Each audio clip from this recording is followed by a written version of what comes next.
السلام علیکم، welcome to my channel midnight horror story. تمام ویڈیوز اپڈیٹ کے لیے ہمارے channel midnight horror story کو سبسکرائب کریں اور بیل نوٹیفیکیشن آن کر لیں۔ تو آئیے سنتے ہیں ایک بچی پر کی کئی گندے عملیات جو کہ عفریت جن کے ذریعے کرائے گئے تھے۔ یہ اس وقت کی بات ہے جب پاکستان نہیں بنا تھا۔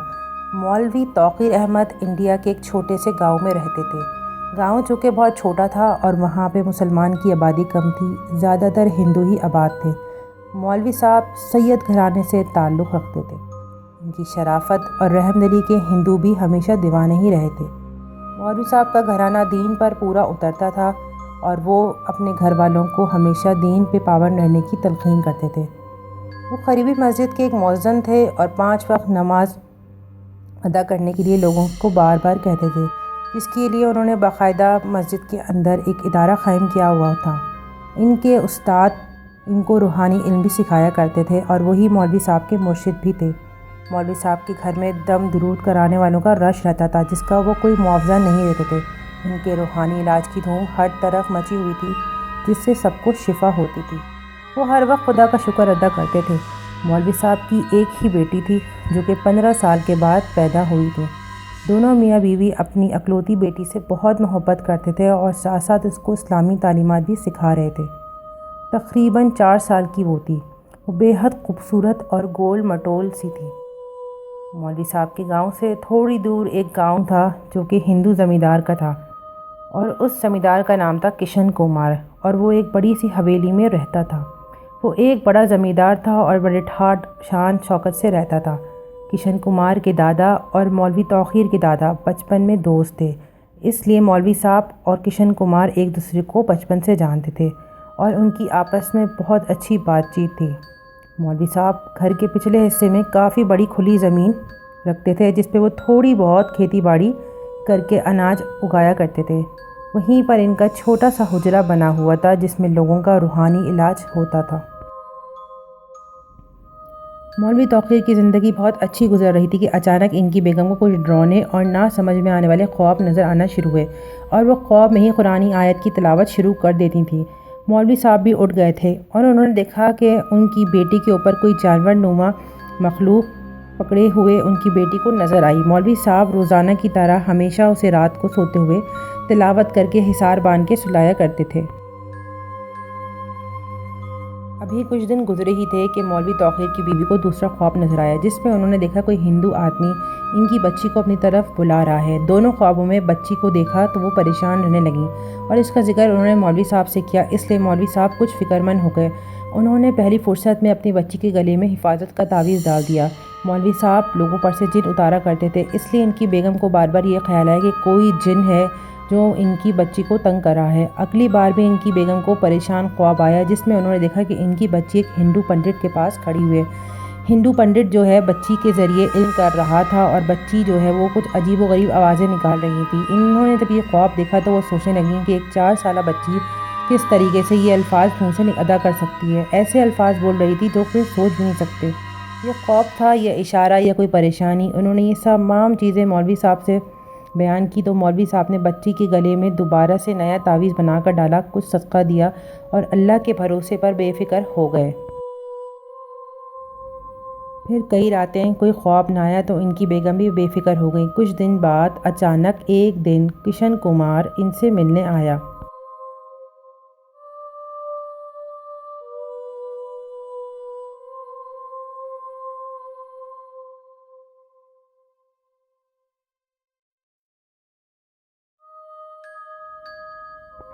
اللہ اللہ کر کے کچھ دن سکون اور اطمینان سے گزرے ہی تھے کہ ایک دن اچانک کشن کمار مولوی صاحب سے ملنے آیا اور اس نے اپنے آنے کا خاص مقصد بیان کیا۔ اس نے کہا، مولوی صاحب آپ کے گھر کے پیچھے جو زمین ہے اس میں ایک بڑا خزانہ دفن ہے، اور کہا کہ مولوی صاحب اگر آپ اجازت دیں تو وہ اس زمین پر ایک خاص منتر پڑھنے کے بعد خزانہ ملتے ہی آدھا حصہ آپ کو دے دے گا۔ مولوی صاحب نے کہا، تمہیں پتہ کیسے چلا کہ وہاں خزانہ دفن ہے؟ کشن کمار نے کہا، مجھے ایک پنڈت جی نے بتایا ہے جو کہ ان کے بیروں نے اطلاع دی تھی۔ بیرا دراصل غیر انسانی شیطانی وجود ہوتے ہیں جن سے لوگ ناجائز کام کرواتے ہیں۔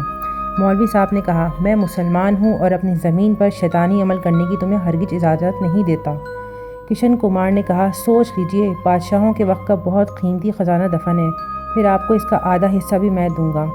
مولوی صاحب نے سختی سے کہا، مجھے کسی دولت کی ضرورت نہیں، میرے پاس اللہ کا دیا ہوا الحمدللہ بہت کچھ موجود ہے، تم کہیں اور جا کر خزانہ تلاش کرو۔ کشن کمار نے کہا، مگر ہمیں اس جگہ کی نشاندہی بڑے خطرناک جاپ کے بعد ملی ہے۔ مولوی صاحب نے کہا، تو پھر اپنے اس شیطانی جاپ کے ذریعے خزانے کو زمین کے اندر سے ہی اپنی طرف کر لو۔ کشن کمار نے کہا، ایسا نہیں ہو سکتا۔ تو مولوی صاحب نے کہا، تو پھر ایسا بھی میں ہونے نہیں دوں گا۔ اس کا اتنا کہنا ہی تھا تو مولوی صاحب نے کہا، تو پھر اپنے اس شیطانی جاپ کے ذریعے خزانے کو زمین کے اندر سے ہی اپنی طرف کر کے منتقل کر لو۔ کشن کمار نے کہا، میں ایسا نہیں کر سکتا۔ مولوی صاحب نے کہا، تو پھر میں بھی ایسا نہیں ہونے دوں گا۔ کشن کمار نے کہا، مجھے ہر صورت خزانہ حاصل کرنا ہے، میں آپ سے اجازت مانگ رہا ہوں، اگر آپ اجازت نہیں دیں گے میں تب بھی حاصل کر لوں گا، اور اس صورت میں آپ کو کچھ بھی اجر نہیں دوں گا میں، اور میں خزانہ حاصل کرنے کے لیے ہر ممکن کوشش کروں گا۔ کشن کمار کا اتنا کہنا ہی تھا کہ مولوی صاحب نے غصے میں آ کر اس کو اپنے گھر سے نکال دیا اور کہا، مجھے کچھ نہیں چاہیے اور میں تمہیں اس کی اجازت نہیں دوں گا۔ اس وقت کشن کمار تو چلے گیا، لیکن مولوی صاحب کی بیگم بہت فکر مند ہو گئی۔ کچھ دن بعد ایک رات جب مولوی صاحب کھانا کھا رہے تو کشن کمار اپنی فیملی کے ساتھ مولوی صاحب کے گھر آ گیا۔ ان کی فیملی میں ان کا ایک بیٹا اور ان کی بیوی تھی۔ وہ ساتھ آتے ہی مولوی صاحب کے قدموں میں بیٹھ کر اونچی اونچی آواز میں رونے لگے اور معافی مانگنے لگے۔ مولوی صاحب نے اسے چپ کروایا اور تسلی دی اور پوچھا، تم کیوں رو رہے ہو؟ تو اس نے کہا، مولوی صاحب میں آپ سے معافی مانگتا ہوں، میں نے خزانہ حاصل کرنے کے لیے آپ سے بہت ہی سخت لہجے میں بات کی تھی۔ مولوی صاحب نے کہا، کوئی بات نہیں، میں نے تمہیں اللہ کی رضا کی خاطر معاف کیا۔ کشن کمار نے کہا، پتہ نہیں آپ میری بات پہ یقین کریں یا نہ کریں، مگر مجھے 3 دن سے یہ خواب آ رہا ہے، اور مجھے کوئی خواب میں کہتا ہے مولوی صاحب سے معافی مانگ لو اور مسلمان ہو جاؤ، تو وہ تمہیں سچے دل سے معاف بھی کر دیں گے اور تم اور تمہارا بیٹا بھی مسلمان ہو جاؤ۔ مولوی صاحب کو کشن کمار کی اس بات پر ذرا بھی یقین نہیں تھا، مگر وہ پھر بھی خاموش رہے۔ مولوی توقیر نے کشن کمار سے کہا، پہلے تم لوگ پاک صاف ہو کر صاف ستھرے کپڑے پہن کر آؤ۔ تو کشن کمار نے پوچھا، مولوی صاحب کیا آپ ہمیں مسلمان کر دیں گے؟ مولوی صاحب نے کہا، ہاں کیوں نہیں۔ کشن کمار اپنی بیوی اور بچے کے ساتھ پاک صاف ہو کر مولوی توقیر کے گھر آیا، اور مولوی توقیر اس کو پیش امام کے پاس لے گئے، اور انہی کے ہاتھوں پر اس نے اور اس کی فیملی نے اسلام قبول کر لیا اور وہ کلمہ پڑھ کر مسلمان ہو گئے۔ مسلمان ہونے کی خوشی میں مولوی صاحب کی بیگم نے ان کی دعوت کی اور قیمتی تحفے تحائف بھی دیے۔ کشن کمار اکثر دفعہ اپنی فیملی کے ساتھ مولوی توقیر کے گھر آنے جانے لگا، اور ان کی بیگم بھی کشن کمار کی بیگم کو اسلامی تعلیمات دینے لگی۔ وہ خاموشی سے ان لوگوں کا درس سنتا تھا اور دین کی باتیں سمجھتا تھا، مگر اللہ جانے توقیر صاحب کو کیسے احساس ہوا کہ وہ دل سے مسلمان نہیں ہو رہا، کیونکہ مولوی صاحب جب بھی کشن کمار کو غور سے دیکھتے تو وہ نظریں چرا لیتا۔ بس اسی نظر چرانے پر مولوی صاحب کو کشن کمار پر شک ہونے لگا تھا۔ ابھی کچھ دن گزرے ہی تھے کہ کشن کمار روتا ہوا مولوی توقیر کے گھر آیا اور کہا کہ ہمارے خاندان والے ہم سے بہت برا سلوک کر رہے ہیں، انہوں نے ہم سے میل جول ختم کر دیا ہے اور ہمیں مستقل طعنے دے رہے ہیں، میں چاہتا ہوں میں اپنی رہائش آپ کے قریب کر لوں، اگر آپ اجازت دیں۔ مولوی صاحب نے کچھ سوچا اور پھر ان کو اجازت دے دی، اور وہ ان کے قریب ہی آ کے رہنے لگا۔ ان کی بیوی اور بچہ روز مولوی صاحب کے گھر آتے اور وہ محبت سے پیش آتے۔ آہستہ آہستہ مولوی صاحب کی بیٹی ان لوگوں سے مانوس ہو گئی تھی، اور کشن کمار کی بیوی اکثر دفعہ مولوی صاحب کی بیٹی کو اپنے گھر لے جاتی اور گھنٹوں اپنے پاس رکھتی۔ کچھ عرصے کے بعد مولوی صاحب کو جب یہ پتہ چلا تو وہ اپنی بیوی پر ناراض ہو گئے کہ بچی کو ان کے گھر کیوں جانے دیتی ہو، مگر مولوی صاحب کی بیوی کو ان پر مکمل اعتماد ہو گیا تھا۔ انہوں نے کہا، مجھے ان کی محبت دیکھ کر ہمت نہیں ہوتی کہ میں کشن کمار کی بیوی کو منع کر دوں۔ ایک دن حسب معمول بچی گئی ہوئی تھی، اور کافی دیر گزرنے پر جب وہ واپس نہیں آئی تو مولوی صاحب کی بیگم کو فکر ہو گئی، مگر جب شام ہونے لگی تو وہ زیادہ گھبراہٹ میں مبتلا ہو گئی۔ مولوی صاحب گھر آئے تو ان کو پتہ چلا کہ ان کی بچی صبح سے گئی ہے اور اب شام ہو گئی ہے پر وہ گھر نہیں آئے، تو وہ فوراً ہی کشن کمار کے گھر گئے، مگر وہ وہاں دیکھ کر پریشان ہو گئے جب ان کے گھر پہ تالا لگا ہوا تھا۔ لوگوں سے معلوم کرنے پہ پتہ چلا کہ کشن کمار صبح سویرے ہی گاؤں چھوڑ کر جا چکا ہے۔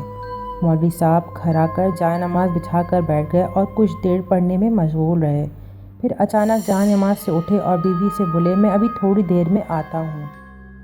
گھر سے باہر نکل کر مولوی صاحب بڑی تیزی سے قریبی قبرستان میں گئے، جس کی نشاندہی ان کو استخارہ کے ذریعے ہو گئی تھی۔ وہاں جا کر انہوں نے دیکھا کہ ان کی بچی ایک درخت سے ٹیک لگائے بڑے اطمینان سے کھڑی ہے، جس کے سر کے بال منڈے ہوئے ہیں، ماتھے پر تلک ہے اور جسم پر پیلا لباس پہنا ہوا ہے۔ مولوی صاحب نے غور سے دیکھا تو ان کی بچی نے ہاتھ میں ایک موٹی رسی کا سرا مضبوطی سے پکڑا ہوا تھا اور شاید دوسرا سرا دوسری طرف سے کوئی پکڑا ہوا تھا، کیونکہ رسی اتنی مضبوط تھی کہ اسے چھڑانا مشکل تھا۔ اور انہوں نے غور کر کے دیکھا کہ دوسرا سرا کشن کمار کے ہاتھ میں تھا، جو کہ زور زور سے کوئی منتر پڑھ رہا تھا۔ مولوی صاحب قرآنی آیت پڑھتے ہوئے تیزی سے بچی کے قریب گئے۔ اسی وقت ایک غیر انسانی وجود اس رسی پر تیزی سے چلتا ہوا بچی کے قریب آ رہا تھا۔ مولوی صاحب نے بچی کے ہاتھ سے رسی لے کر آیت الکرسی پڑھنا شروع کی اور آیت الکرسی پڑھتے ہی پیپل کے درخت کی ایک شاخ سے وہ رسی باندھ دی۔ اسی وقت وہ رسی بچی کے ہاتھ سے نکل گئی۔ وہ مخلوق بڑی بھیانک آواز میں چیختی ہوئی پلٹی۔ مولوی صاحب نے زور زور سے آیت الکرسی کا ورد شروع کیا اور اسی وقت بچی جیسے نیند سے جاگ گئی ہو اور بے ہوش ہو کر زمین پر گر پڑی۔ مولوی صاحب نے کچھ آیتیں پڑھ کر دم کیا اور بچی کو گود میں اٹھا کر گھر کی طرف دوڑ پڑی۔ اس وقت کشن کمار نے جنتر منتر کے ذریعے بلند آواز میں باتیں کرنے شروع کی اور وہی شیطانی مخلوق اس رسی پر نمودار ہوئی، رسی کے سرے تک آئی اور بچی کو نہ پا کر وہ تیزی سے کشن کمار کی طرف پلٹی۔ جب تک مولوی صاحب قبرستان سے نکل گئے تھے، تبھی انہوں نے ایک چیخنے والی، دل دہلانے والی آواز سنی اور ساتھ ہی ایسی آواز سنی جیسے کسی نے کسی کے منہ پر تماچا مارا ہو۔ مولوی صاحب جلدی جلدی گھر آئے، دوبارہ تازہ وضو کر کے جائے نماز پر ورد کرنے لگے اور بچی کو بیوی کے حوالے کر کے کہا، اسے فوراً غسل کرا دو۔ ورد مکمل ہونے کے بعد انہوں نے پانی پر دم کیا اور بچی کے جسم پر کچھ چھینٹے مارنے لگے تاکہ بچی کو ہوش آ جائے اور دوسرا تعویذ لکھ کر انہوں نے بچی کے گلے میں ڈالا اور دعا پڑھ کر حصار کھینچ دیا۔ بعد میں انہوں نے دیکھا کہ بچی کے گلے میں وہ پہلا والا تعویذ غائب تھا، جو کہ یقیناً کشن کمار نے اتار کر پھینک دیا تھا تاکہ بچی کو اپنے قبضے میں کر سکے۔ 2 دن گزرنے کے بعد مولوی صاحب کو پتہ چلا کشن کمار قبرستان میں مردہ پڑا ہوا ہے۔ اس کا رنگ لٹھی کی طرح سفید تھا اور چہرے پر غیر انسانی ہاتھ کے تھپڑ کے نشان ابھرے ہوئے نظر آ رہے تھے۔ بعد میں انہیں پتہ چلا کہ اس نے صرف خزانہ حاصل کرنے کی غرض سے مولوی توقیر کے ہاتھوں مسلمان ہوا تھا، جبکہ اس کی نیت اس کی بچی پر عملیات کرانا تھا۔ اور جس دن اس نے ان کی بچی کو اپنے گھر بلایا، اس دن چاند کی 4 تاریخ تھی، کیونکہ کشن کمار کو پنڈت کی طرف سے ہدایت ملی تھی کہ اگر تم خزانہ حاصل کرنا چاہتے ہو تو کسی ایسی بچی کا انتخاب کرو جو کہ 4 سال کی ہو اور اس دن چاند کی 4 تاریخ ہو اور وہ مسلمان ہو، تاکہ تمہاری قربانی رائے گاہ نہ جائے۔ مگر کشن کمار کو یہ نہیں پتا تھا کہ مسلمان کی مدد خود اللہ تعالیٰ کرتا ہے اور شیطان کو ہمیشہ مکی کھانی پڑتی ہے۔ بعد میں مولوی توقیر نے بتایا کہ وہ عفریت جن تھا، جو کہ بہت طاقتور اور شیطانی ہوتا ہے اور تمام جنات سے 6 گنا 7 گنا طاقت رکھتا ہے۔ یہاں میں آپ کو بتا دوں، عفریت جنوں کی خاص اقسام ہوتی ہے جو کہ بہت زیادہ طاقتور ہوتی ہے۔ یہاں پہ اس کا اگر عمل کرواتے ہوئے کسی سامنے والے پہ عمل نہ ہو پائے تو جو شخص عمل کرواتا ہے وہ اس کو زندہ نہیں چھوڑتا۔